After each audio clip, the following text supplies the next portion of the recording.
ఈ కార్తీక మాసంలో శివుడికి లక్ష బిల్వార్చన మరియు మారేడు దళాలతో పూజలు చేస్తారు కదా.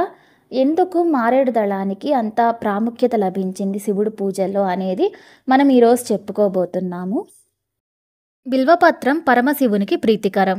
మారేడు దళాన్ని సంస్కృతంలో బిల్వపత్రం అని అంటారు. శివలింగార్చనతో కూడిన శివ పూజకు ఇవి అత్యంత శ్రేష్టమైనవి. శివార్చనలో మారేడు ప్రాముఖ్యత వహించింది. ఈ ఆకులతో పరమశివుణ్ణి పూజించటం మనకి పరిపాటే. ఈ బిల్వపత్రంలో 3 ఆకులు ఒకే సమూహంలో ఉంటాయి.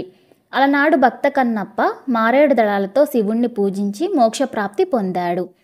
శ్రీకాళహస్తి పుణ్యక్షేత్రంలో ఏనుగు మరియు పాము ఈ బిల్వపత్రాలని శివలింగం మీద అలంకరించి మోక్షప్రాప్తిని పొందాయి. ఈ బిల్వపత్రంతో శివుడికి పూజ చేస్తే 1,000,000 ఏనుగులను దానం చేసిన ఫలము, 100 యజ్ఞాలను చేసిన ఫలము, 1,000,000 కన్యాదానాలు చేసిన ఫలము మనకి లభిస్తుందని ప్రతీతి. అదేవిధంగా సకల పాప నివారణకు ఈ బిల్వపత్రం ఒక్కటి చాలు అని చెప్తుంది శివపురాణం.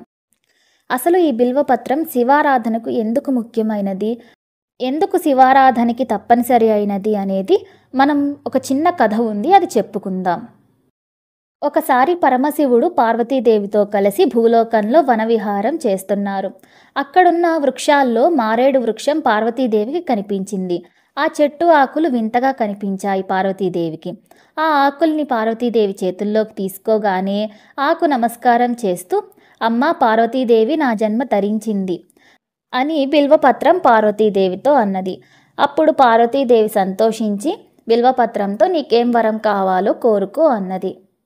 అందుకు బిల్వపత్రం నమస్కరించి, అమ్మా ఆకుగా పుట్టాను, ఆకుగా పెరిగాను, ఈ జన్మను సార్థకమయ్యేలా చూడు తల్లి అని వేడుకొంది. అందుకు పార్వతీదేవి సరేనని వరం ప్రసాదించింది. అప్పటి నుండి శివస్తుతి శివారాధనకి ఈ బిల్వపత్రం తప్పనిసరి అయినది. అదండి, పార్వతీదేవి వరం వల్ల బిల్వపత్రం ప్రత్యేకమైన స్థానం సంపాదించుకుంది. శివారాధనకి తప్పనిసరి అయినది బిల్వపత్రం. అదండి బిల్వపత్రం యొక్క విశిష్టత మనం చెప్పుకున్నాము. నా వీడియో నచ్చినట్లయితే please like, share and subscribe my channel. Thank you very much.